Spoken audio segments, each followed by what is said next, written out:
अस्सलाम वालेकुम मेरे प्यारे बहनों, आज मैं टिक्का मसाला की रेसिपी दे रही हूँ। Tikka masala chicken, beef, mutton, किसी भी गोश्त का बनाना हो, किसी मतलब उसमें आप अपने बना सकते हैं।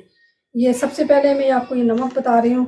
ये नमक 140 ग्राम ये नमक है, और 20 ग्राम इसमें ये काला नमक है, और 140 ग्राम ये सफ़ेद नमक है। 20 ग्राम हमारे पास ये जवित्री है, और ये जायफल हमने 20 ग्राम जायफल ले ली है, और ये बादियान रूमी ये भी 20 ग्राम है। ये तीनों चीज़ें 20-20 ग्राम है। ये बादियान रूमी इसको कहा जाता है। ये एक दालचीनी की किस्म है।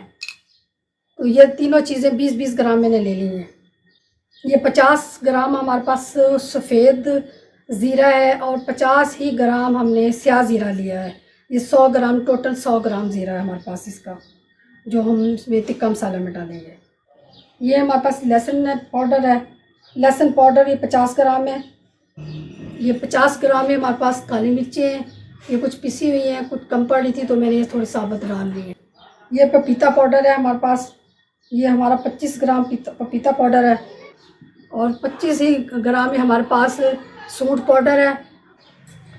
6 से 7 अदर ये बादियान के फूल हैं, और ये पिपली है। इसको फिलफल दराज भी कहते हैं, पिपली भी कहते हैं। ये हमने इसके 12 ग्राम ले ली है। और यहाँ पे ये हमारे पास 12 अदद बड़ी इलायची है, और 12 ही पीस के करीब हमारे पास ये दालचीनी है, और 200 ग्राम ये मेरे पास पिसी हुई लाल मिर्च है, और ये 50 ग्राम हल्दी पाउडर है। ये हमारे पास है सोडियम बल्जेवेट है। ये जाएगा जो मसालों को महफूज करता है, कीड़े से बचाता है। 6 महीने आपका मसाला ख़राब नहीं होता। ये हम इसमें ये टीस्पून का चौथा हिस्सा हम इसमें डालेंगे। ये तबाशीर है, जो हमें जो तज़ाबियत करता है मसाला, तो उससे ये हमें महफूज रखता है। तो ये भी हम इसमें ऐड करेंगे। अगर किसी के पास ये दोनों चीज़ें अवेलेबल ना हो उनके पास, तो टाटरी तो हर शॉप से मिल जाती है। तो फिर ये टाटरी की शक्ल आप देख सकते हैं, ये टाटरी है। तो फिर हम इतनी तादाद में इसमें टाटरी डालेंगे। इससे थोड़ी सी ज़्यादा भी डाल सकते हैं, लेकिन इतनी इसमें ठीक रहेगी। अब जो सारे पिसे हुए मसाले, इसको हम सबको ये ऐसे इकट्ठा कर लेंगे। अब हम आपको ये दिखा रहे हैं जो साबुत मसाले हैं, जो हमने अलग से बनाने हैं।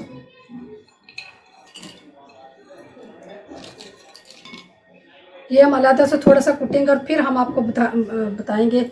और ये हम इसके अंदर हम इसको पहले थोड़ा सा कूट लेंगे, कि जो हमारा ग्राइंडर जूसर है, जो जिसमें भी हम पीसेंगे वो ख़राब ना हो। ये इसमें थोड़ा थोड़ा कूटेंगे, और फिर हम इसको ये हम इकट्ठा कर लेंगे।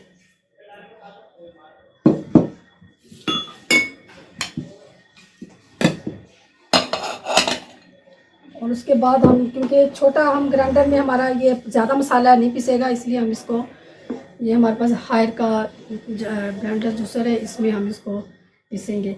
और जब सारी चीज़ें हम पीस जाती हैं, फिर हम आपको मिलाने का तरीका बताएंगे कैसे मिलाते हैं। अब ये हमने जो साबुत मसाले थे वो हमने इसके अंदर हमने ये कूट लिए हैं। कूटने के बाद इनकी कुछ ऐसी शक्ल हो गई है। अब हम इसके अंदर इसको करेंगे, और इसको फिर हम पीस लेंगे। अब हम ये जो पहले हमने पीसे थे मसाले, ये ज़ीरा पाउडर, काली मिर्ची, ये सब हम इसमें शामिल करते जाएंगे, और इसको दोबारा से चलाएंगे कि ये अच्छी तरह मिक्स हो जाए। ये हमारा मसाला तैयार हो चुका है, और ये हमारा 1 किलो चिकन, बीफ, मटन, कोई भी आप इस्तेमाल कर रहे हैं गोश्त को, उसको गोश्त को नमक और 1 टेबल स्पून सिरका और कुछ हाफ़ टी स्पून नमक डाल के आधे घंटे के लिए भिगो दें गोश्त को।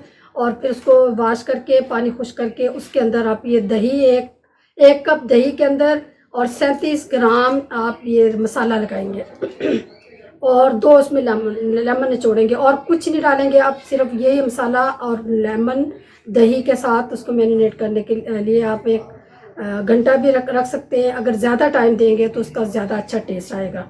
फौरी बनाना है तो कम से कम 1 घंटा ज़रूर चाहिए। नहीं तो आप रात को अगर मसाला लगाते हैं सुबह बनाते हैं तो बहुत ही अच्छा होगा।